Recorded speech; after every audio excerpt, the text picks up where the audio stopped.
психометрия өзін-өзі тану тестін жасап алайық. Яғни біз сіздердің мамандық таңдау үшін қасиеттеріңізді білуіміз керек. Қай мамандыққа, қай баланың ыңғайы бар, таланты бар, соған байланысты мен сіздерге алдарыңызда 4 түрлі фигураны атауларын жазып қойдым.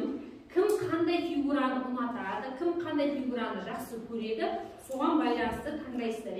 Бұл фигуралар жинақталып қоя, мен таратқан жетон бойынша.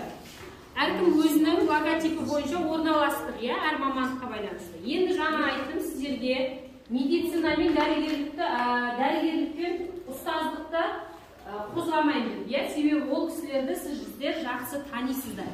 Енді одан өзге қазіргі таңда біз Қазақстанда дамыту керек мамандықтардың 9 саласын мен алдарыңызға алып келдім.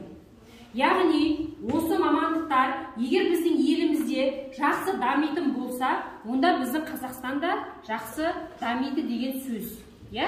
Себебі осы мамандықтарда біз әлі де ақсап жатырмыз. Себебі көп оқушылар мысалы біле бермейтін мамандықтар олар.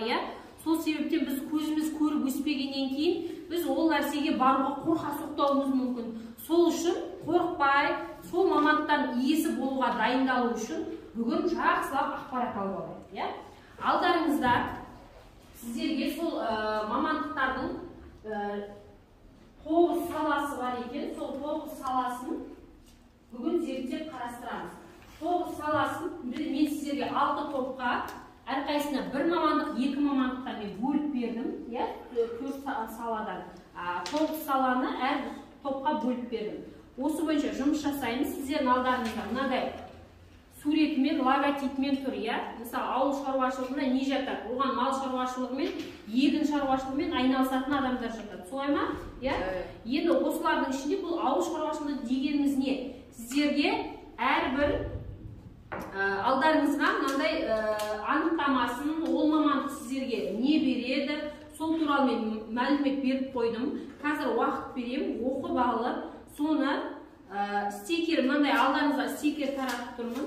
Осы мамандыққа байланысты ойларыңызды стикерге жазып, мына жерде логотиптің астына жабыстырасыздар. Осы таратылған параққа. Түсінікті ма? Бірінші уақыт беремін. Сіздер оқып аласыздар. Өз мамандықтарын. Содан кейін қорғаймыз. Мінекей, мысалы, ауыл шаруашылығы деген болса, мына жерде логотип жоқ қой. Логотиптің астына жабыстырасыздар. Ал кетіп бастайық. Бірінші оқып алайық. Сосын анықтамасын